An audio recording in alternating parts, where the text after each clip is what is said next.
जय हिंद साथियों, स्वागत है आपका self study classes with Sumit Jain YouTube channel और दोस्तों ऐप में। दोस्तों बहुत सारे स्टूडेंट को ऐप डाउनलोड नहीं करते बन रहा है या फिर कर भी लिया है तो कोर्स भी नहीं देख पा रहे हैं। तो मैं आज उनको बता दूं कि ये जो सेल्फ स्टडी क्लासेस इस प्रकार से जब आप प्ले स्टोर से करते हैं तो ये आपका वेल जो है आइकन उसमें लगा हुआ है ना। तो इस प्रकार से सेल्फ स्टडी क्लासेस आपको सर्च करना है और ऐसे आइकन में आपको ऐप मिलने वाला है। ठीक है, तो दोस्तों हम देखें कि प्ले स्टोर में आपको इस प्रकार से दिखेगा ये सेल्फ स्टडी क्लासेस। ठीक है, ये प्ले स्टोर में आपको सेल्फ स्टडी क्लासेस का ऐप दिखने वाला है। ठीक है, ये इमेज उसमें डली है, ये आइकन, ये लोगो उसमें डला है। ठीक है, अब दोस्तों इसको इंस्टॉल करना है, यहां से आप इंस्टॉल करेंगे। ठीक है, अब इंस्टॉल करेंगे तो वहां पर आपको नंबर मांगेगा, जीमेल नंबर मांगेगा, तो आपको ओटीपी आएगा, तो आप रजिस्टर करके आगे बढ़ेंगे। तो सभी लोग तैयार हैं तो एक बार कमेंट में जल्दी से बता दो कि सर हम तैयार हैं पढ़ने के लिए और हिंदी साहित्य के इतिहास को शुरुआत की जाए, है ना। शुरुआत की जाए तो सबसे पहला आज का प्रश्न है कि हिंदी साहित्य के इतिहास का प्रथम लेखक कौन है। फटाक से आपको आंसर बताना है। और मैं कहता हूं साथियों कि जितने भी साथी नहीं जुड़े हैं हिंदी साहित्य के इतिहास से संबंधित, हिंदी व्याकरण से संबंधित सेल्फ स्टडी क्लासेस से जुड़े, जहां पर आपको हर समय दोस्तों डाउट क्लियर आपके किए जाएंगे, हर समय आपके टेस्ट भी करवाए जाएंगे और दोस्तों आप अपना आकलन कर पाएंगे। बहुत सारी चीजें जो आपको कहीं नहीं मिलने वाली वो सेल्फ स्टडी क्लासेस में मिलेंगी, है ना। दोस्तों एक बार आप सेल्फ स्टडी क्लासेस से जुड़ जाओ, है ना। इसमें 5 तारीख के जिसको भी एडमिशन लेना है इसमें ले सकते हैं और इस एडमिशन में दोस्तों आप शुरुआत से तैयारी कर सकते हैं। हिंदी साहित्य के इतिहास का प्रथम लेखक कौन है, प्रथम लेखक आपको बताना है। तो आपने बताया है कि सर हिंदी साहित्य के इतिहास लेखन की अगर बात करोगे, हिंदी साहित्य के इतिहास का जो प्रथम लेखक माना जाता है दोस्तों वो कौन माना जाता है, तब आपका बिल्कुल सही आंसर होगा गारसादा तासी। गारसादा तासी यानी कि आपका जो 1 नंबर है, डी नंबर वो बिल्कुल सही हो जाएगा। गारसादा तासी आपने बिल्कुल सही आंसर चयन किया है, वेरी गुड आंसर। गारसादा तासी आपको पता है दोस्तों कि गारसादा तासी ने इस्तवारदाला लितुतुर एंदु हिंदुस्तानी दोस्तों ग्रंथ लिखा, है ना, जिसका प्रकाशन फर्स्ट भाग दोस्तों 1839 में और सेकंड भाग 1847 में प्रकाशित हुए थे, ये याद रख लेना। और गारसादा तासी फ्रेंच विद्वान थे, इसलिए इन्होंने इस्तवारदाला लितुतुर एंदु हिंदुस्तानी ग्रंथ की रचना भी फ्रेंच भाषा में की है ना। और दोस्तों आपको पता है ये जो ग्रंथ है ये पेरिस से प्रकाशित हुआ था, ये भी आपको याद रख लेना। ठीक है, फिर अगला क्वेश्चन है काशी नागरी प्रचारणी सभा द्वारा हिंदी साहित्य का बृहद इतिहास कितने खंडों में प्रकाशित किया गया। काशी नागरी प्रचारणी सभा द्वारा हिंदी साहित्य का बृहद इतिहास कितने खंडों में प्रकाशित किया गया। 52 का आंसर यहां पर आपको चयन करना है, 52 का आंसर चयन करना है। दोस्तों यहां कंफ्यूज नहीं होना, कहीं कहीं आपको इसका 16 खंड भी मिलेगा, है ना, और यहां पर 18 खंड दिया है। अगर 18 खंड आपके आंसर में या विकल्प में आता है और 16 नहीं आता है तो आपको 18 खंड लगा देना है। 18 खंडों में प्रकाशित हुआ और कहीं कहीं आपको 16 खंड भी मिलेंगे, है ना। तो 16 खंड में प्रकाशित हुआ ये भी याद रख लेना है। ठीक है, और यहां पर एक विकल्प दिया है डी नंबर 18 है, तो आपको लगाना है उत्तर डी। ठीक है, तो डी आपका यहां पर बिल्कुल सही हो जाएगा। और बढ़ जाते हैं अगले प्रश्न की ओर। सभी लोग एक बार लाइक कर देना। और अगला क्वेश्चन है आपका दोस्तों कि हिंदी साहित्य की भूमिका ग्रंथ का लेखक कौन है। हिंदी साहित्य की भूमिका, और मैंने आपको कई बार याद करवाया कि भूमिका 40 की हो गई, हजारी की भूमिका 40 की हो गई, यानी कि उत्तर आपका क्या हो जाएगा यहां पर, हजारी की भूमिका 40 की हो गई। बोले सर, है ना, तो 40 की हो गई है। हाँ 16 पढ़ा है, बिल्कुल सतीश जी 16 ही पढ़ा है, बिल्कुल सही है ना। तो हिंदी साहित्य की भूमिका ग्रंथ का लेखक कौन है ये आपको बताना है और उत्तर आपका हो जाएगा भूमिका, है ना। हजारी की भूमिका कितने की हो गई, 40 की हो गई। तो उत्तर क्या लगाओगे, हजारी से बनेगा हजारी प्रसाद द्विवेदी। और हिंदी साहित्य की भूमिका ये इन्होंने ग्रंथ लिखा 1940 में लिखा दोस्तों, है ना। ये 40 याद रख लेना, हजारी की भूमिका 40 की हो गई। ठीक है, अगला क्वेश्चन, हिंदी साहित्य के इतिहास लेखन की परंपरा में मिश्र बंधुओं ने किस ग्रंथ द्वारा अपना महत्वपूर्ण योगदान किया? किस ग्रंथ द्वारा अपना महत्वपूर्ण योगदान किया? मिश्र बंधुओं की बात करते हैं तो कई बार मैंने आपको बताया है, रट लेना इस चीज को कि सर अगर मिश्र बंधु की बात करोगे तो मिश्र बंधु आरंभ से साथ में रहे, आरंभ से साथ रहे, इसलिए इन्होंने आदि काल को क्या नाम दिया? आरंभिक काल नाम दिया। आपको पता है तो इनको भूलना नहीं है। श्याम गणेश सुखदेव, श्याम गणेश सुखदेव, ये 3 भाई थे, ये 3 भाई मिश्र बंधु थे। इनको याद कर लेना, बार बार पढ़ना, पूछा जाता है कि निम्न में से बताइए कौन सा मिश्र बंधु में शामिल नहीं था, है ना? तो आपको श्याम गणेश सुखदेव याद रखना। और दोस्तों, मिश्र बंधुओं ने जो योगदान दिया, जो ग्रंथ लिखा, उस ग्रंथ का नाम था मिश्र बंधु विनोद, मिश्र बंधु विनोद। और ये मिश्र बंधु विनोद 4 भागों में प्रकाशित हुआ, 4 भागों में प्रकाशित हुआ। और इस मिश्र बंधु विनोद में हिंदी साहित्य के इतिहास को 5 कालखंडों में विभाजित किया गया। ये भी याद रख लेना, इस मिश्र बंधु में दोस्तों लगभग 5000 कवियों का दोस्तों वर्णन इसमें मिलता है, इसमें चित्रण मिलता है, ये भी याद रख लेना। और ये जो मिश्र बंधु की बात कर रहे हो, ये जो मिश्र बंधु की दोस्तों आप क्या कर रहे हो, बात कर रहे हो, इन मिश्र बंधुओं को आपको अच्छे से पढ़ना है, क्योंकि इनका जो मिश्र बंधु विनोद है ये दोस्तों 1913 में इसके कितने भाग प्रकाशित हुए थे? बोले सर इसके 3 भाग प्रकाशित हुए थे 1913 में। और 14 की अगर बात करोगे, चौथे भाग की बात करोगे तो चौथा भाग इनका 1934 में प्रकाशित हुआ था मिश्र बंधुओं का। अगर कभी ऑप्शन में आ जाए कि मिश्र बंधु विनोद में कितने कवियों का उल्लेख मिलता है, तो ऑप्शन में 4591 आ जाए तो 4591 लगा देना। और लगभग पूछा जाए तो लगभग 5000 लगा देना। ठीक है, तो 4 भागों में प्रकाशित 5 कालखंडों में हिंदी साहित्य के इतिहास को इसमें बांटा गया। 1913 में 3 भाग, 34 में चौथा भाग इसमें प्रकाशित हुआ। इसको याद कर लेना।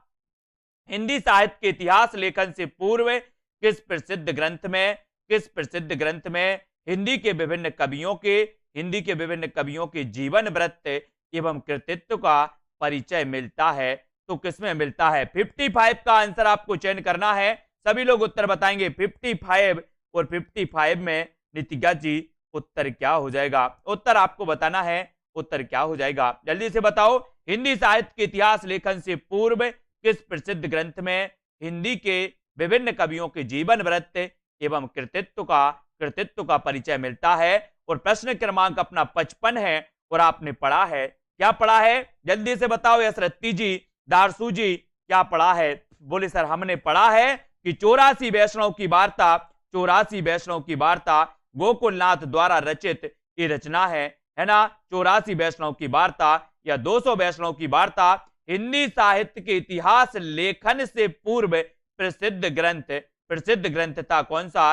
84 वैष्णव की वार्ता। इसमें दोस्तों क्या है? कवियों के जीवन वृत्त मिलते हैं, कृतित्व मिलते हैं, है ना? और इन्हें ही हम क्या मानते हैं? इन्हें ही दोस्तों हम मानते हैं, क्या मान लेते हैं? हिंदी साहित्य के इतिहास लेखन के स्रोत की जब बात आती है तो इतिहास लेखन के स्रोत में दोस्तों भक्तमाल, 252 वैष्णव की वार्ता, 84 वैष्णव की वार्ता, इनको शामिल किया जाता है, क्योंकि जब हिंदी साहित्य का इतिहास लिखा गया तो इन्हीं के आधार पर लिखा गया, है ना? तो आपका उत्तर क्या हो जाएगा? विकल्प नंबर सी नंबर आपका बिल्कुल सही हो जाएगा।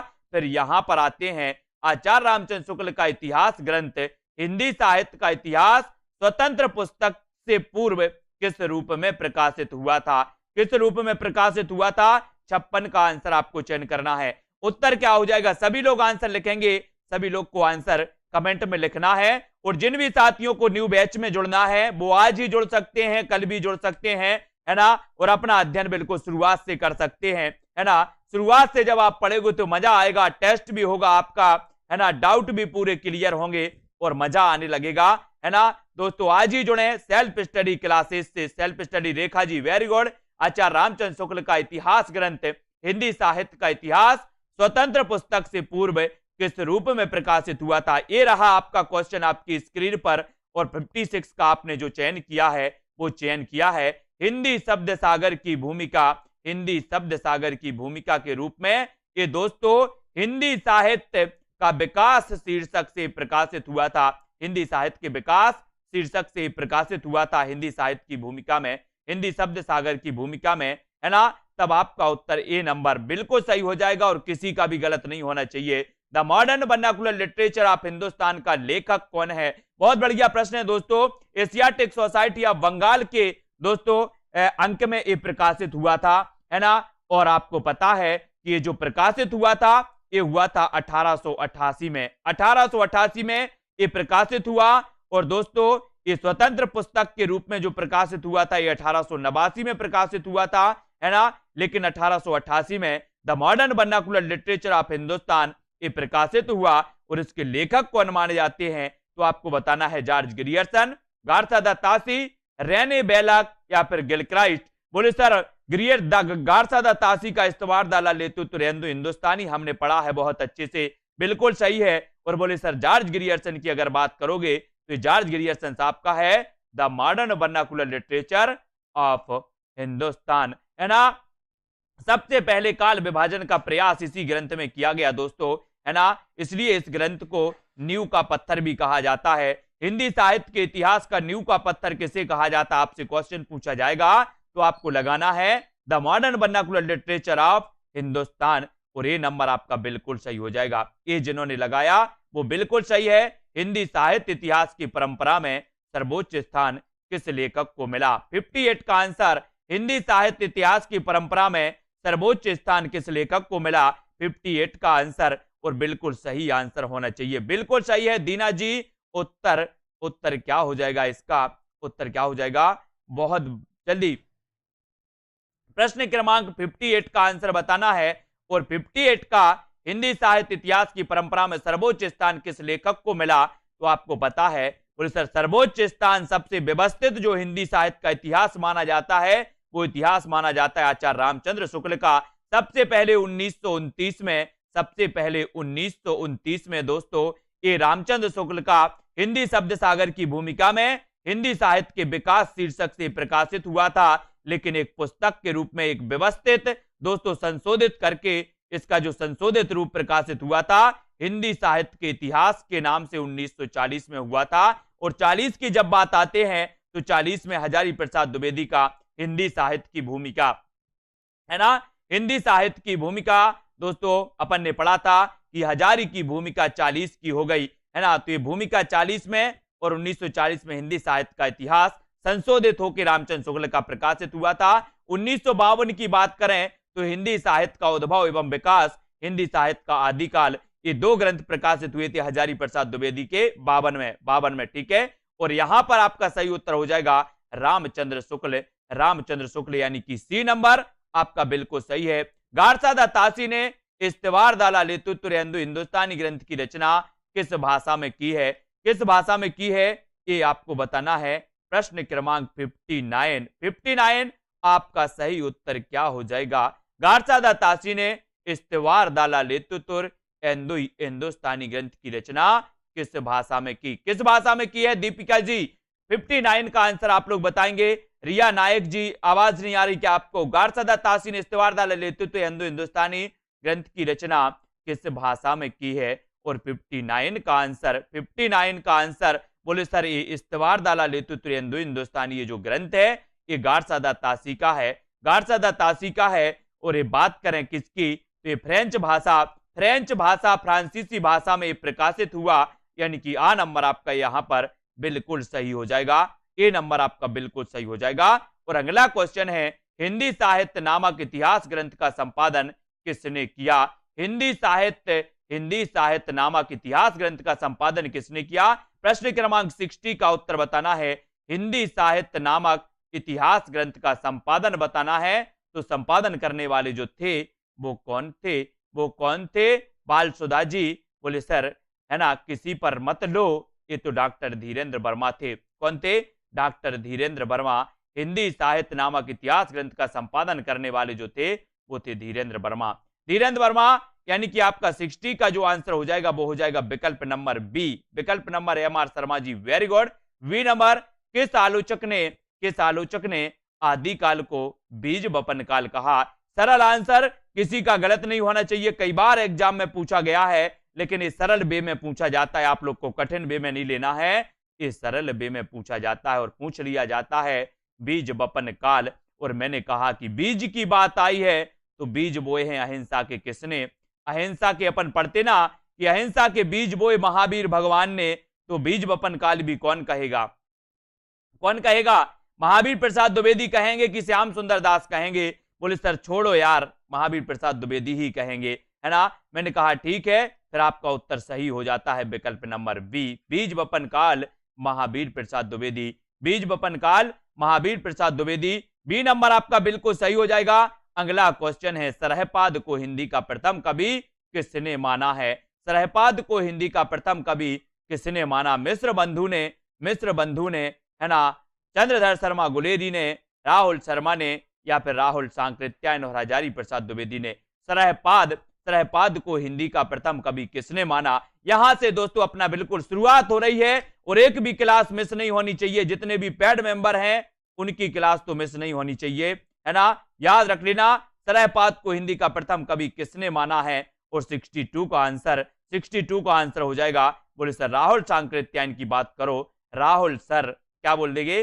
राहुल सर, है ना। तो सी नंबर आपका बिल्कुल सही हो जाएगा।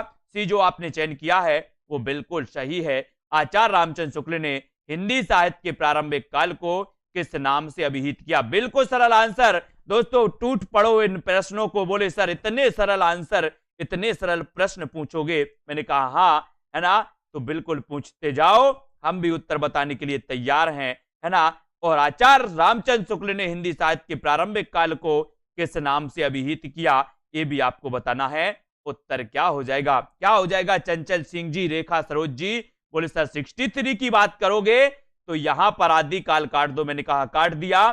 चारण काल भी काट दो, काट दिया।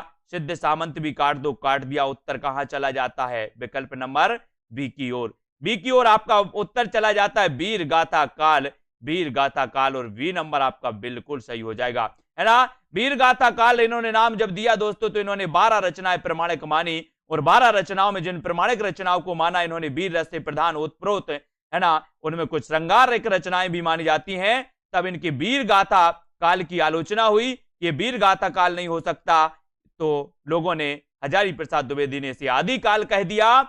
और आदि काल जब कह दिया तो आपको पता होगा कि आदि काल नाम ही चढ़ पड़ा, और इसे हम आदि काल ही जानते हैं। और रामचंद्र शुक्ल ने दोस्तों इसकी जो अवधि मानी 1050 से लेकर के 1375, 1050 से लेकर के 1375 मानी, ये भी आपको याद रख लेना है। और 1000 से लेकर के 1050 तक द्विवेदी जी ने मानी है ना। तो इनको कालक्रम भी अपन को याद रखना है। फिर आपसे क्वेश्चन पूछा जाता है कि हिंदी साहित्य के अंतर्गत किस काल को हिंदी साहित्य का स्वर्ण युग कहा जाता है? स्वर्ण युग बताना है दोस्तों। आपको पता होगा जॉर्ज ग्रियर्सन ने सबसे पहले हिंदी साहित्य के उस युग को जिसे आपको बताना है, क्या कहा था?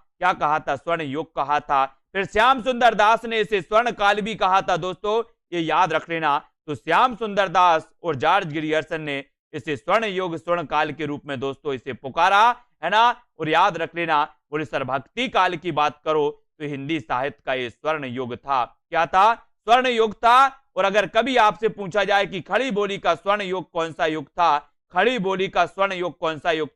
तो आपको लगाना है छायावाद खड़ी बोली का स्वर्ण युग था। और दोस्तों ये हिंदी साहित्य का स्वर्ण युग भक्ति काल था, यानी कि आ नंबर आपका यहां पर बिल्कुल सही हो जाएगा। ए नंबर सभी लोग लाइक कर देना और इस सीरीज को कोई भी मिस नहीं करना। और दोस्तों जितने भी पेड मेंबर हैं वो मिस तो कभी नहीं करना। और जिनको फर्स्ट बैच में, सेकंड बैच में स्टार्ट से पढ़ना है, शुरुआत से पढ़ना है, व्यवस्थित पढ़ना है, वो आज ही self study classes app download कर लें। और आदिकालीन कृति ढोला मारूरा दोहा की गणना किस साहित्य के अंतर्गत की जाती है?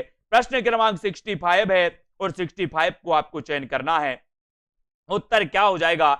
ढोला मारूरा दोहा। इसमें बहुत सारे लोगों को कंफ्यूज है और मैंने कई बार आपको बताया, इसलिए कंफ्यूजन दूर कर लेना है, अब नहीं भूलना है। एक बार और बता दे रहा हूं मैं कि ढोला मारूरा दोहा, एक तो आपसे पूछा जाता है कल्लोल, एक पूछा जाता है कल्लोल, एक पूछा जाता है कुशल लाभ, है ना।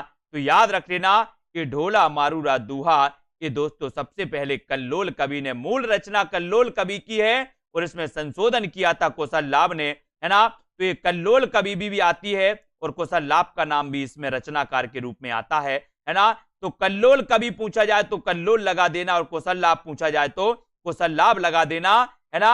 और दोनों एक साथ कभी नहीं पूछा जाएगा, इसलिए याद रखना। अगला क्वेश्चन है ढोला मारूरा दूहा।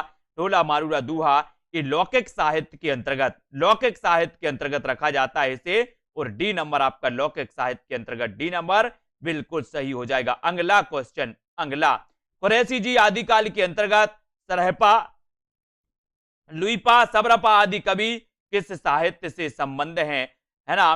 सरहपा, लुईपा, सबरपा आदि, तो इतना तो अपन ने पढ़ा है। बोले सर सरहपा की बात करो, लुईपा की बात करो, सबरपा की बात करो, है ना। सरहपा की रचना दोहा कोश, सबरपा की रचना चर्यापद, है ना, अपन ने पढ़ी ना। तो दोहा कोश की रचनाकार सरहपा, सबरपा, चर्यापद इनकी है। और दोस्तों आदिकाल के अंतर्गत सरहपा, लुईपा आदि कवि किस साहित्य के अंतर्गत आते हैं, तो बोले सर सिद्ध साहित्य के अंतर्गत आते हैं। और दूसरा क्वेश्चन आपसे पूछा जाता है कि सिद्धों की संख्या कितनी थी, तो आपको बताना 84। कितनी थी? 84 थी। इनमें प्रथम सिद्ध कौन माने जाते हैं?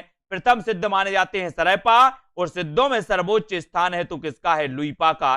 सर्वोच्च स्थान लुईपा का माना जाता है। प्रथम सिद्ध माने जाते हैं सरहपा, सिद्धों की संख्या है 84, ये भी याद रख लेना दोस्तों। और अगला क्वेश्चन है आचार्य रामचंद्र शुक्ल के अनुसार हिंदी का प्रथम महाकाव्य कौन सा है? 67 का आंसर आपको बताना है। हिंदी का प्रथम महाकाव्य शुक्ल के अनुसार चयन करना है। पृथ्वीराज रासो, बीसल देव रासो, संदेश रासो या फिर खुमाण रासो, और उत्तर क्या हो जाएगा? और आपको पता है कि रामचंद्र शुक्ल ने पृथ्वीराज रासो को सर्वथा अप्रमाणिक माना है, लेकिन इन्होंने दोस्तों पृथ्वीराज रासो को महाकाव्य माना है। क्या माना है? महाकाव्य माना है। तो रामचंद्र शुक्ल के अनुसार हिंदी का प्रथम महाकाव्य कौन सा है? तो उत्तर लगा देना पृथ्वीराज रासो, है ना। पृथ्वीराज रासो लगा देना है। चंद्र बरदाई और हिंदी का प्रथम महाकाव्य माना, लेकिन रामचंद्र शुक्ल वही रामचंद्र शुक्ल हैं जिन्होंने दोस्तों जिन्होंने इस पृथ्वीराज रासो को, है ना, सर्वथा अप्रमाणिक माना। तो ये भी आपको याद रख लेना, रामचंद्र शुक्ल जी, है ना। अगला क्वेश्चन आपकी स्क्रीन पर, आदिकाल की रूढ़ियों, आदिकाल की रूढ़ियों, परंपराओं और प्रवृत्तियों को समझने में किस पुस्तक से सहायता मिलती है? कई बार मैंने आपको बताया है, इसको अब भूलना नहीं है। और किसी भी बंदे का, बंदी का क्या नहीं होना चाहिए? गलत नहीं होना चाहिए क्वेश्चन। आदिकाल की रूढ़ियों, परंपराओं और प्रवृत्तियों को समझने में किस पुस्तक से सहायता मिलती है? और 68 का आंसर आपको चयन करना है। और कई बार बताया, बोले सर कई बार बताया, कई बार बताया, कई बार बताया, लेकिन भूल गए। अब नहीं भूलना, अब नहीं भूलना। बताओ जल्दी से कौन कौन गलत बता रहा है, वो मैं कमेंट में देख रहा हूं आज, और कौन कौन सही बता रहा है वो भी कमेंट में देख रहा हूं। प्रश्न क्रमांक 68 और 68 में कुछ लोग चयन कर रहे ए, कुछ लोग चयन कर रहे बी, है ना, और अधिकांश लोग चयन कर रहे हैं बी, है ना। बी और A B B A B और बी ए, है ना। ए को काट दो, सी को काट दो, डी को भी काट दो, है ना। आदिकाल की रूढ़ियों, रूढ़ियों, रूढ़ियों, परंपराओं और प्रवृत्तियों को, परंपराओं और प्रवृत्तियों को समझने में किस पुस्तक से सहायता मिलती है? किस पुस्तक से सहायता मिलती है? तो वो मिलती है प्राकृत पेंगलम। ये रूढ़ियों की बात हुई है तो यहां पर आ जाओ। अपन दोस्तों देखते हैं, बोले सर संस्कृत, संस्कृत, पाली, पाली और प्राकृत, प्राकृत, है ना। इसको याद रख लेना। तो प्राकृत जब भाषा प्रचलित में थी तो रूढ़ियां बहुत थी। प्राकृत जब प्रचलित में थी तो रूढ़ियां बहुत थी, वो तो अब खड़ी बोली मानक भाषा बनकर आ गई, है ना। तो दोस्तों क्या हो गया? खड़ी भाला, खड़ी बोली मानक बन के आ गई तो रूढ़ियां खत्म होने लगी। लेकिन बोले सर जब प्राकृत थी तो रूढ़ियां बहुत थी। तो रूढ़ियों, परंपराओं और प्रवृत्तियों को समझने में किस पुस्तक से सहायता मिलती? बोले सर प्राकृत, प्राकृत से प्राकृत पेंगलम। ऐसे हमें थोड़ी सी याददाश्त बना लेना, स्मृति में ले लेना है, ठीक है। अगला क्वेश्चन, लक्ष्मीधर की एक कृति मानी जाती है, पृथ्वीराज रासो का रचयिता किसे माना जाता है? सरल क्वेश्चन, बिल्कुल सरल क्वेश्चन है ना। पृथ्वीराज रासो का रचयिता किसे माना जाता है? नरपति नाल, बोले सर कट कर दो, जग ने कट कर दो, चंद बरदाई रहने दो, गोरखनाथ रहने दो, है ना। तो आपको पता है पृथ्वीराज रासो हिंदी का प्रथम महाकाव्य, है ना। इसे आदिकाल में छायावाद में छंदों का अजायब घर, आदिकाल में से छंदों का अजायब घर भी कहा जाता है ना।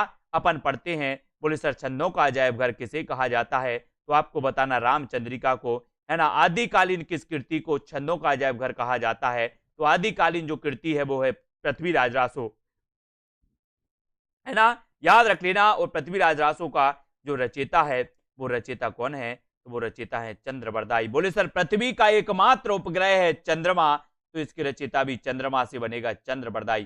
ठीक है, तो सी नंबर बिल्कुल सही।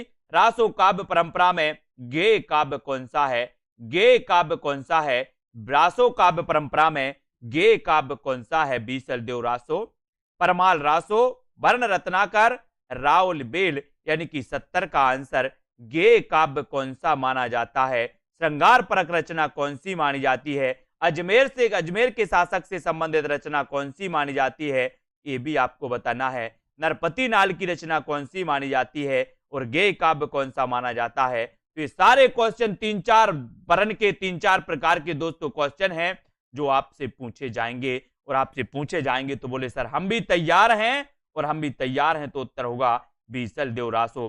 बीसल देव रासो आपका बिल्कुल सही हो जाएगा। और जिन भी साथियों ने दोस्तों self study classes app download नहीं किया, वो ऐप डाउनलोड करें, प्ले स्टोर में सर्च करें self study classes, self study classes आपको सर्च कर लेना है ना, और दोस्तों जुड़ जाना है। और जो भी साथी बैच नंबर 2 से जुड़ना चाहते हैं, जहां से प्रारंभ से अध्ययन चालू हो गया है, प्रारंभ से अध्ययन हो रहा है, और दोस्तों 8 तारीख का फर्स्ट टेस्ट होगा, बैच 2 का फर्स्ट टेस्ट होगा 8 तारीख को, उसमें आप जुड़ सकते हैं, है ना। अपने अध्ययन को बहुत अच्छा बना सकते हैं, है ना, गहराई तक पढ़ सकते हैं दोस्तों, एक एक चीज पढ़ सकते हैं। एग्जाम तो एग्जाम होता है, क्या पूछ ले किसको पता, है ना। दामोदर शर्मा द्वारा लिखित उक्ति व्यक्ति प्रकरण किस प्रकार का ग्रंथ है, उक्ति व्यक्ति प्रकरण, सबसे पहली बात तो ये दामोदर शर्मा का ग्रंथ है, दामोदर शर्मा का ग्रंथ है, तो उत्तर भी यहां पर हो जाएगा उक्ति व्यक्ति प्रकरण।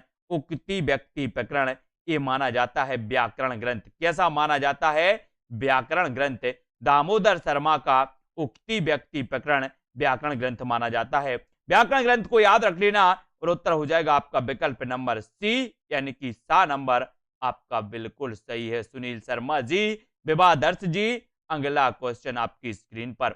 आदिकाल में खड़ी बोली को काव्य की भाषा बनाने वाला पहला कवि कौन है। आदिकाल में खड़ी बोली को आपने देखा होगा दोस्तों कि खड़ी बोली का स्वर्ण योग छायावाद योग, है ना।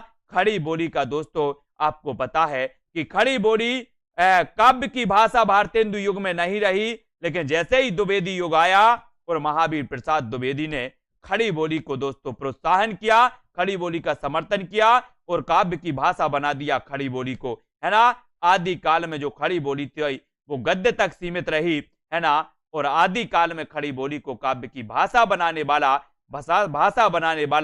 पहला कवि कौन है, तो पहला कवि 72 का आंसर हो जाएगा अमीर खुसरो। अमीर खुसरो, याद रहो, बी नंबर आपका बिल्कुल सही होगा, अमीर खुसरो, है ना। अगला क्वेश्चन, आदिकालीन शिलांकित कृति का नाम क्या है जिसे गद्य पद्य मिश्रित चंपू काव्य की प्राचीनतम हिंदी कृति माना जाता है। आपको पता है शिलांकित कृति यानी कि शिला में अंकित कृति, है ना दोस्तों। चंपू काव्य यानी कि गद्य और पद्य का मिश्रण काव्य चंपू काव्य, है ना, और काव्य की प्राचीनतम हिंदी कृति माना गया है, तो किसे माना गया है। जल्दी से अंगूठा चला देना सभी लोग, लाइक कर देना। आदिकालीन शिलांकित कृति का नाम क्या है जिसे गद्य पद्य मिश्रित चंपू काव्य की प्राचीनतम हिंदी कृति माना गया, तो बोले सर वर्ण रत्नाकर काट दो, मैंने काट दिया, खालिक बारी काट दो, काट दिया, दो सुखने काट दो, काट दिया। उत्तर आता है आपका राउल बेल। राउल बेल यानी कि शिलांकित कृति है राउल बेल, है ना, इसको याद रख लेना। और ये रोड़ा कवि की रचना है, किसकी है, रोड़ा कवि की। रोड़ा राउल बेल की रचनाकार है रोड़ा कवि। गद्य पद्य मिश्रित चंपू काव्य है, शिलांकित कृति है, और ये शिलांकित कृति मालवा मध्य प्रदेश में ये शिला पर अंकित है ना, मालवा मध्य प्रदेश में शिला में अंकित है, ये भी याद रखो। अमीर खुसरो किस तरह की रचनाओं के लिए प्रसिद्ध है, अमीर खुसरो किस तरह की रचनाओं के लिए प्रसिद्ध है। सभी को लाइक कर देना है, फटाफट से वीडियो को शेयर भी कर देना अपने मित्रों तक, और दोस्तों पढ़ते जाना, इस सीरीज को छोड़ना नहीं है। एक भी प्रश्न मिस नहीं होना चाहिए आपका, इसलिए समय से आना है। और दोस्तों आपको क्या करना है, आपको करना है दोस्तों, क्या करना है, self study classes app download कर लेना है, जिसमें आप फर्स्ट सेकंड बैच से जुड़ करके अपनी तैयारी को शुरू कर सकते हैं। टेस्ट भी होगा, ट्रिक भी होगी, विस्तृत अध्ययन भी होगा, सब कुछ होगा। यहां पूरी चीजें आपको मिलेंगी, है ना। याद करवाने का ठेका सिर्फ सेल्फ स्टडी क्लासेस लेता है, और कहीं चले जाओ दुनिया में, है ना। याद रख लेना, अमीर खुसरो किस तरह की रचनाओं के लिए प्रसिद्ध है, तो उत्तर हो जाएगा दोस्तों प्रश्न क्रमांक 74। और 74 में होगा क्या, 74 में होगा पहेलियां और मुकरियां। पहेलियां और मुकरियां, अभी एक एचपी टेट में क्वेश्चन पूछा गया था, एचपी टेट में, कि नए जमाने की मुकरियां, नए जमाने की मुकरियां ये रचना किसने की है, तो आपका नए जमाने की मुकरियां होता है किसकी, नए जमाने की मुकरियां भारतेंदु, भारतेंदु, है ना। और दोस्तों पहेलियां और मुकरियां लिखी हैं कौन, अमीर खुसरो प्रसिद्ध थे, लेकिन नए जमाने की मुकरियां ये दोस्तों आपका हो जाएगा भारतेंदु हरिश्चंद्र। नए जमाने की मुकरियां भारतेंदु हरिश्चंद्र, है ना। और यहां पर आ जाते हैं, आदिकालीन साहित्य में वीर रस की रचनाओं में किस शैली का प्रयोग किया गया। आदिकालीन साहित्य में वीर रस की रचनाओं में किस शैली का प्रयोग किया गया, ये आपको बताना है। प्रश्न क्रमांक 75 और 75 का रतिपाल जी उत्तर क्या हो जाएगा। आदिकालीन साहित्य में, आदिकालीन साहित्य में वीर रस की रचनाओं में किस शैली का प्रयोग किया गया, ये भी आपको याद रख लेना है। उत्तर क्या हो जाएगा, उत्तर बताना है। आयशा यादव जी, एच टेट हुआ, ऐसा नहीं आया तो आपने एनसीईआरटी पढ़ी थी क्या, एच टेट की, है ना। एच टेट में कुछ क्वेश्चन एनसीईआरटी के आते हैं, उनको पढ़ना जरूरी होता है। यूकेएलटी में कुछ एनसीईआरटी से आते हैं, उनको पढ़ना जरूरी होता है ना। पूरा डिपेंड अगर हिंदी साहित्य के इस पर हो जाओगे आप, इतिहास पर, तो वो चीजें आपको दोस्तों क्या होती हैं, है ना, वो चीज आपका पेपर पूरा हल नहीं करवा पाती। तो एनसीईआरटी अगर आपने पढ़ी थी तो एच टेट भी आप क्लियर कर जाते, है ना। बहुत सारे साथियों ने एच टेट भी क्लियर किया है, एचपी टेट भी क्लियर किया है, और पंजाब मास्टर कैडर भी क्लियर किया है ना। आदिकालीन साहित्य में वीर रस की रचना में किस शैली का प्रयोग किया गया, तो प्रश्न क्रमांक 75 और 75 का जो उत्तर हो जाएगा, वो उत्तर हो जाएगा दोस्तों कौन सा, वो हो जाएगा कौन सी, वीर रस की रचनाओं में किस शैली का प्रयोग किया गया, तो वीर रस की रचनाओं में किया गया दोस्तों डिंगल शैली का। कौन सी, डिंगल, डिंगल, डिंगल, यानी कि आपका जो बी नंबर है 75 का बी नंबर आपका सही हो जाएगा। डिंगल शैली का वीर रस की रचनाओं में डिंगल, और बी आपका बिल्कुल सही है, ठीक है, बिल्कुल सही है। अगला क्वेश्चन है, आदिकाल के किस पंथ से भक्ति काल के संत मत का विकास हुआ था, ये आपको बताना है। प्रश्न क्रमांक क्या हो जाएगा, ठीक है, 76 का आंसर, आदिकाल के किस पंथ से भक्ति काल के संत मत का विकास हुआ, तो जल्दी से बताना है। प्रश्न क्रमांक 76, आदिकाल के किस पंथ से भक्ति काल के संत मत का विकास हुआ, तो किसका हुआ, बौद्ध का, जैन, नाथ या फिर वज्रयान, किसका हुआ। 76, आदिकाल के किस पंथ से भक्ति काल के संत मत का विकास हुआ, तो संत मत का जो विकास हुआ दोस्तों वो हुआ है, आपको पता होगा किस मत से हुआ, नाथ, नाथ, यानी कि आपका जो सी नंबर है नाथ मत, वो बिल्कुल सही हो जाएगा। नाथ पंथ आपका बिल्कुल सही हो जाएगा, है ना। अगला क्वेश्चन, डॉक्टर रामकुमार वर्मा ने आदिकाल का नामकरण किस रूप में किया, किस रूप में किया, आप भ्रंश से, संधि काल, उच्चारण काल, सिद्ध, सामंत काल, अंधकार काल। और रामकुमार वर्मा ने आदिकाल का नामकरण किस रूप में किया है, किस रूप में किया आदिकाल का नामकरण, और उत्तर क्या हो जाएगा, उत्तर बताना है। आदिकाल का नामकरण पूछा जाता है, और 77 का आंसर, 77 का आंसर हो जाता है संधि काल, संधि काल और चारण काल, है ना। संधि काल और चारण काल, यानी उत्तर आपका हो जाएगा विकल्प नंबर बी, है ना। डॉक्टर रामकुमार वर्मा ने आदिकाल का नामकरण किस रूप में किया, तो वो रूप था संधि काल, संधि काल और चारण काल, है ना। 750 से लेकर के दोस्तों 1000 तक इन्होंने संधि काल माना था, है ना। ये भी आपको याद रख लेना है। सिद्ध जैन साहित्य को संधि काल में इन्होंने रखा था, सिद्ध जैन साहित्य को संधि काल के अंतर्गत रखा था इन्होंने, है ना। और नाथ संप्रदाय के प्रवर्तक कौन माने जाते हैं? नाथ संप्रदाय के 78 का आंसर बताना है दोस्तों। यहां पर 4 विकल्प हैं। नाथ संप्रदाय के प्रवर्तक आपको बताना है, उत्तर क्या हो जाएगा? गोरखनाथ, गोपीचंद चौरंगीनाथ या फिर चुड़करनाथ कौन माना जाता है? उत्तर क्या हो जाएगा? है ना, नाथ संप्रदाय के प्रवर्तक कौन थे? नाथ संप्रदाय के प्रवर्तक कौन थे? और 78 का आंसर बिल्कुल सही आंसर हो जाएगा आपका कौन सा? गोरखनाथ। कौन सा हो जाएगा? गोरखनाथ। ए नंबर आपका बिल्कुल सही हो जाएगा। ठीक है, ये आपने चयन कर लिया और ये आपका बिल्कुल सही है। ठीक है, नाथ संप्रदाय के प्रवर्तक थे कौन? गोरखनाथ। ठीक है, अगला क्वेश्चन, कीर्ति लता और कीर्ति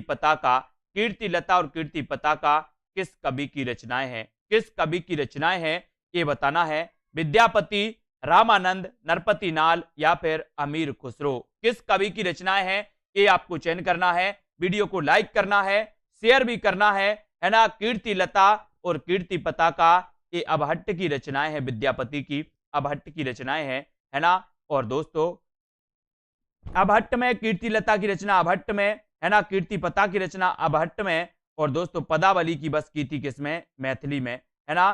तो ये कीर्ति लता और कीर्ति पताका ये विद्यापति की हैं, ये भी याद रख लेना। कीर्ति लता को इन्होंने कहानी कहा है, कहानी, है ना, कहानी, ये भी याद रखना, है ना। अब बताना है 10वीं से 14वीं शताब्दी का काल, जिसे हिंदी साहित्य का आदिकाल कहते हैं, भाषा की दृष्टि से अपभ्रंश का ही बढ़ाव है। यह कथन किस लेखक का है? यह कथन किस लेखक का है? 80 का आंसर आपको चयन करना है। 10वीं से 14वीं शताब्दी का काल, जिसे हिंदी का आदिकाल कहते हैं, भाषा की दृष्टि से अपभ्रंश का ही बढ़ाव है। यह कथन किस लेखक का है? प्रश्न क्रमांक 80 में आपको चयन करना है, और बढ़िया प्रश्न है दोस्तों। और एक क्वेश्चन जो आया था, जो मैंने आपको कई बार बता दिया कि मैं जोर देकर कहना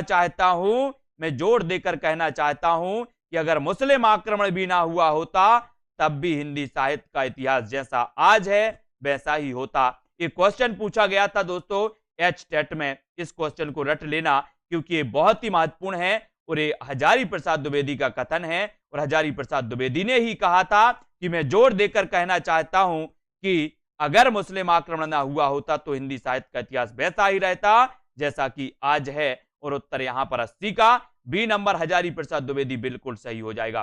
ठीक है, अगला क्वेश्चन है, आदिकाल को चारण काल की संज्ञा देने वाले विद्वान कौन हैं? तो 4 विकल्प हैं और उत्तर आपको ही चयन करना है। सभी लोग एक बार लाइक कर देना, और जिन भी साथियों ने अभी तक self study classes app download नहीं किया है वो ऐप डाउनलोड कर लें। और 5 तारीख यानी कि आज से बैच स्टार्ट हो गया है दोस्तों, आपका हिंदी साहित्य बैच नंबर 2 यानी कि बिल्कुल शुरुआत से हिंदी साहित्य के इतिहास लेखन के स्रोत से ये स्टार्ट है ना। आप भी अभी एडमिशन ले सकते हैं, है ना। कोई जानकारी आप चाहते हो तो दोस्तों आप यहां से आप नंबर चल रहा है तो उसमें जानकारी ले सकते हो। और आदिकाल को चारण काल की संज्ञा जो दी थी वो थी जॉर्ज ग्रियर्सन यानी कि बी नंबर आपका जॉर्ज ग्रियर्सन बिल्कुल सही हो जाएगा, बी नंबर सही हो जाएगा, है ना। सिद्ध साहित्य के अंतर्गत सिद्धों की संख्या कितनी मानी गई? सिद्ध साहित्य के अंतर्गत सिद्धों की संख्या कितनी मानी गई? तो सिद्धों की संख्या तो आपको पता है ना। और सिद्धों और नाथों की संख्या, ये क्वेश्चन आया था पंजाब मास्टर कैडर में अभी, कि सिद्धों की संख्या कितनी है और नाथों की संख्या कितनी है। तो सभी लोगों को लगभग पता है कि 84 सिद्ध और 9 नाथ, है ना। ये पंजाब मास्टर कैडर में क्वेश्चन आया था। और हिंदी साहित्य के अंतर्गत सिद्धों की संख्या कितनी मानी गई? तो उत्तर आपका हो जाएगा, सिद्धों की पूछी तो 84 लगा दो, सिद्धों की पूछी तो 84 लगा दो, नाथों का पूछे तो 9 लगा देना, है ना। उत्तर सही हो जाएगा। और सी नंबर, जैन साहित्य की रास परंपरा के प्रथम ग्रंथ भरतेश्वर बाहुबली रास का रचना काल क्या है? आपको पता है दोस्तों, रचनाकार बताना है, रचनाकार कौन है इस भरतेश्वर बाहुबली रास को। इसको दोस्तों गणपति चंद्रगुप्त ने हिंदी की प्रथम रचना मानी है। किसे? भरतेश्वर बाहुबली रास को। इसके रचनाकार आपसे पूछा है तो आपको भी उत्तर लगा देना है कि भरतेश्वर बाहुबली रास के जो रचनाकार हैं वो हैं शालिभद्र सूरी। कौन माने जाते हैं? शालीभद्र सूरी। और आ नंबर आपका बिल्कुल सही हो जाता है, ये आपका सही हो जाता है ना। भरतेश्वर बाहुबली रास ये शालीभद्र सूरी की रचना है। गणपति चंद्रगुप्त ने इस रचना को प्रथम दोस्तों हिंदी की प्रथम रचना माना, ये भी आपको याद रखना। और भरतेश्वर बाहुबली, जो बाहुबली होगा ना, बाहुबली बोले सर, बाहुबली शक्तिशाली, शक्तिशाली तो शालीभद्र सूरी, बाहुबली शक्तिशाली, है ना। तो शालीभद्र सूरी की रचना हो जाएगी, यहां पर शाली आएगा, शाली बोले शक्तिशाली तो शालीभद्र सूरी, है ना। तो याद रखो ये नंबर आपका बिल्कुल सही। शिवसेन सेंगर ने किस कवि को हिंदी का प्रथम कवि माना? बहुत बढ़िया क्वेश्चन। 84 का उत्तर हिंदी साहित्य का, हिंदी में हिंदी साहित्य का इतिहास लिखने वाले शिवसेन सेंगर, शिवसेन सेंगर। दोस्तों ऐसे कवि जिन्होंने शिवसेन सेंगर, शिवसेन सरोज की रचना की थी, शिवसेन सरोज की रचना की थी और हिंदी में हिंदी साहित्य का ये प्रथम ग्रंथ माना जाता है। ये क्वेश्चन भी आया था, अभी पंजाब में आया था कि हिंदी में हिंदी साहित्य का, हिंदी में हिंदी साहित्य का इतिहास सर्वप्रथम किसने लिखा, है ना। तो ये पूछा गया था। और शिवसेन सेंगर ने किस कवि को हिंदी का प्रथम कवि माना? तो वो माना था किसे? पुष्य या पुंड को, पुष्य या पुंड को। बोले सर सेव के ऊपर हमें पुष्प चढ़ाना है, क्या चढ़ाना? पुष्प।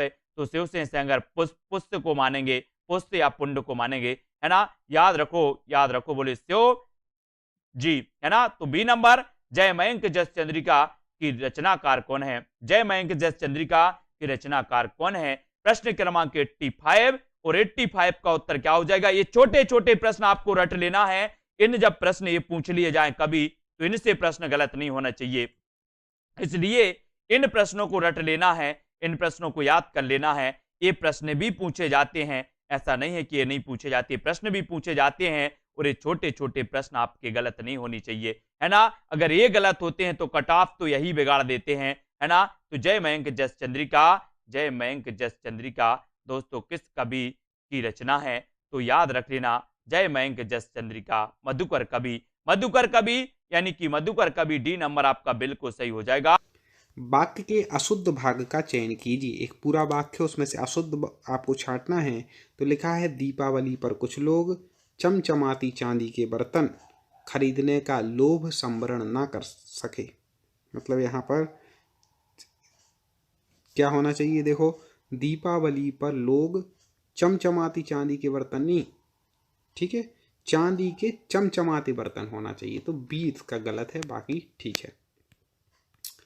आगे देखें, निम्नलिखित में से वाक्य के शुद्ध रूप का चयन कीजिए। फिर से ऐसे ही वाक्य आ गया है, तो देखें, नेताओं का हित इसमें है कि लोग आपस में लड़ते रहें, ठीक है, नेताओं का हित इसमें है कि लोग आपसी लड़ाई से दूर रहें, जल्दी शुद्ध पहचानना है, ठीक है। नेताओं का हित इसमें है कि लोग आपस में लड़ते रहें, ये वाला ठीक हो जाएगा, ठीक है, ये शुद्ध है।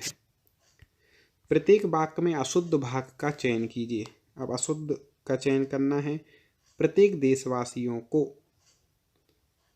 देश की सेवा में तन मन धन पर करना चाहिए। तो प्रत्येक देशवासियों कह रहे, प्रत्येक देशवासी होता है, या तो देशवासियों को सीधा कह देते, प्रत्येक की जरूरत नहीं थी। तो ये गलत है, बाकी ठीक है वाक्य। अब आप खुद सोचें, जब वाक्य की आपको अशुद्धि पहचानना हो ना मित्र, तो एक काम करना, आप खुद वाक्य बोल करके देखना कि आप किसी से कोई वाक्य बोल रहे हैं तो आपको कहाँ गड़बड़ लग रही है, अपने आप समझ में आ जाएगी, ठीक है। ये वाक्य आप समझ लिया करें कि सामने कोई है, मैं उससे बोल रहा हूँ, कहाँ गड़बड़ हो रही है आपको अंदाजा लग जाएगा। तो आगे देख लेते हैं। आतंकवाद शायद एक दिशाहीन उद्देश्यहीन अंधेरा है जो विश्व शांति एवं प्रगति को निकल रहा है। अब आप किसी के आतंकवाद के बारे में चर्चा कर रहे हैं तो आप क्या बोलेंगे? आतंकवाद शायद एक दिशाहीन है, शायद नहीं भैया, तो पक्का है, आप यही बोलेंगे, शायद नहीं लें, आतंकवाद एक दिशाहीन उद्देश्यहीन अंधेरा, ऐसा बोलेंगे, ये नहीं बोलेंगे शायद। अरे भैया जग जाहिर है ये तो अपने आप पहचान सकते हैं आप, ठीक है ना, क्योंकि आप डेली हिंदी बोल रहे, सुन रहे, सब कर रहे हैं। वाक्य के अशुद्ध भाग का चयन कीजिए, जल्दी से देख लीजिए अशुद्ध भाग। हाँ, तो यहाँ पर जो इसका अशुद्ध हो जाएगा वो आपको बताएं। तुम कक्षा में आते हो तो तुम्हारी पुस्तक साथ क्यों नहीं लाते? अब बोल दिया तुम कक्षा में आते हो तो पुस्तक साथ क्यों नहीं लाते, तुम्हारी की कोई ज़रूरत नहीं थी, बता दिया कि भाई तुम की बात हो रही, रिपीटेशन क्यों है, तो ये गलत हो जाएगा बी। वाक्य में अशुद्ध भाग का चयन कीजिए। वाक्यगत अशुद्धि 2 नंबर का है दोस्तों मैटर, तो इसलिए पूरे क्वेश्चन पढ़ लीजिएगा। तो अब देखें, हाँ, जल्दी से कमेंट कर दें A B C या D। तो आपको बता दें कि गुड़ी मनुष्य कहता है, ठीक है, कि मैं विविध प्रकार के दुखों को सहन करके भी दुखी नहीं हूँ। गुड़ी नहीं, अब यहाँ पे दुख सहने की बात हो रही तो साहसी होना चाहिए। साहसी मनुष्य कहता है, जिसमें साहस होता है कि दुखों को सहन भी कर रहे फिर भी मैं दुखी नहीं हूँ, ऐसा। वाक्य में अशुद्ध भाग का चयन कीजिए, ठीक है, एक ही वाक्य दिया है। तो आगे देखें, फूल में सुगंध होती है और तितली के पास सुंदर पंख। तितली के पास नहीं, तितली के सुंदर पंख होते हैं, अलग चीज थोड़ी ना, तितली और पंख कोई अलग अलग थोड़ी ना कि उसके पास हो गए। तो ये सी इसका इस वाक्य का गलत हो जाएगा। आगे देखें, वाक्य के अशुद्ध भाग का चयन कीजिए। अध्यापक ने आज हमारे को नया पाठ पढ़ाया।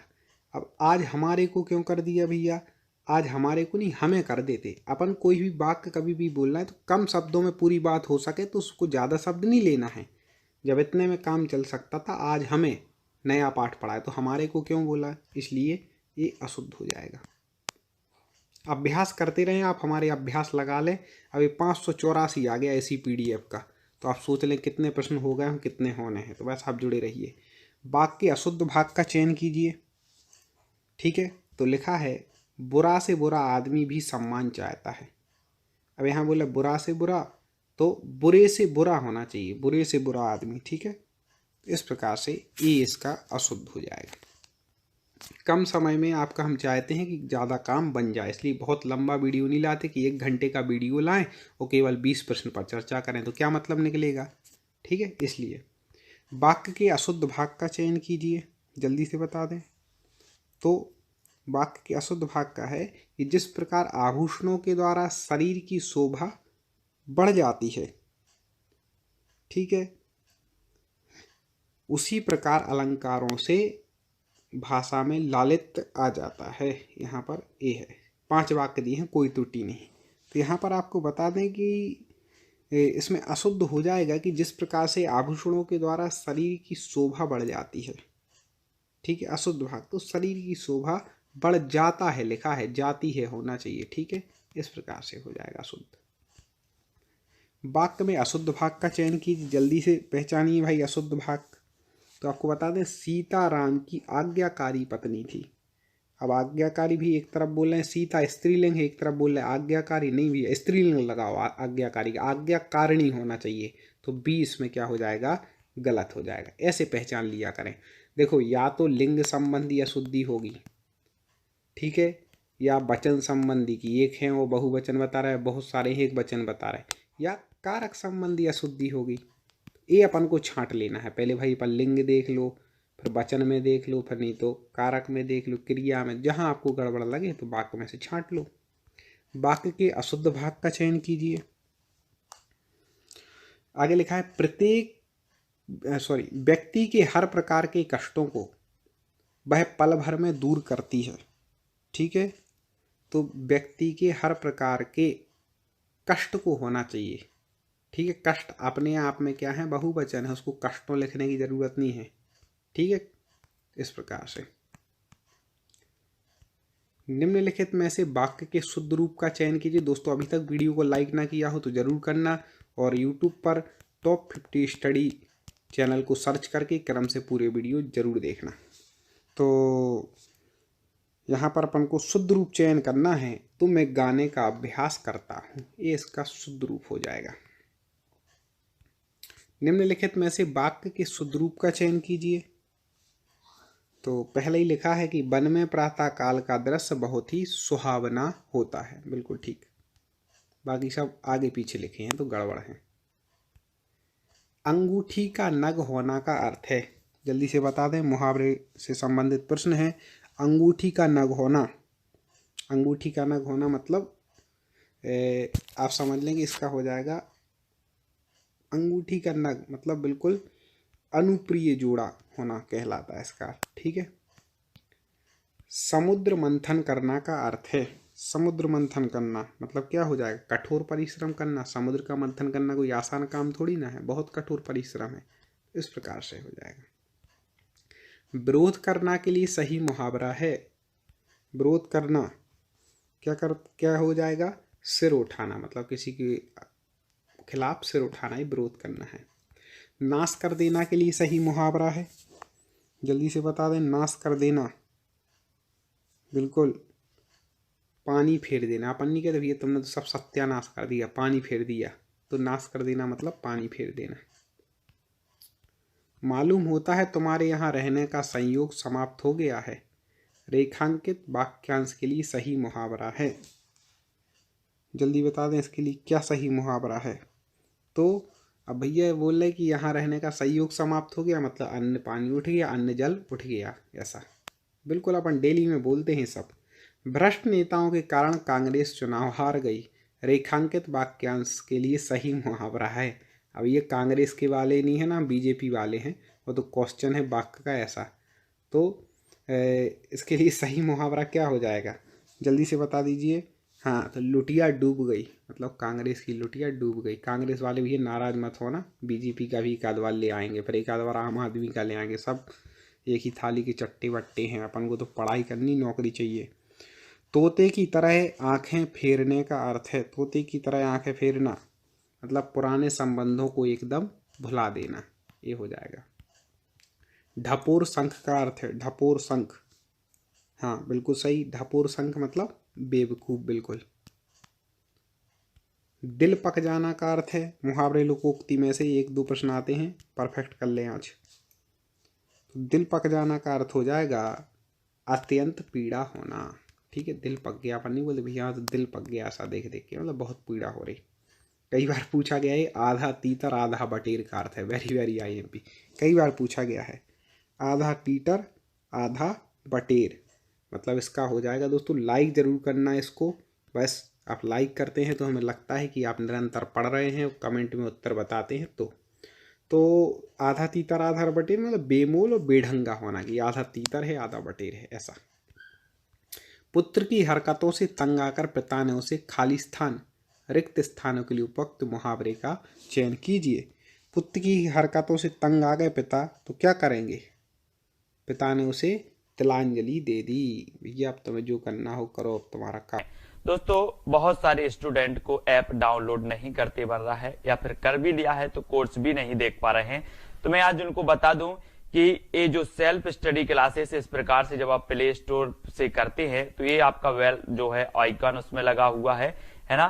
तो इस प्रकार से सेल्फ स्टडी क्लासेस आपको सर्च करना है और ऐसे आइकन में आपको ऐप मिलने वाला है, ठीक है। तो दोस्तों हम देखें कि प्ले स्टोर में आपको इस प्रकार से दिखेगा ये सेल्फ स्टडी क्लासेस, ठीक है। ये प्ले स्टोर में आपको सेल्फ स्टडी क्लासेस का ऐप दिखने वाला है, ठीक है। ये इमेज उसमें डली है, ये आइकन, ये लोगो उसमें डला है, ठीक है। अब दोस्तों इसको इंस्टॉल करना है, यहां से आप इंस्टॉल करेंगे, ठीक है। अब इंस्टॉल करेंगे तो वहां पर आपको नंबर मांगेगा, जीमेल नंबर मांगेगा, तो आपको OTP आएगा, तो आप रजिस्टर करके आगे बढ़ेंगे।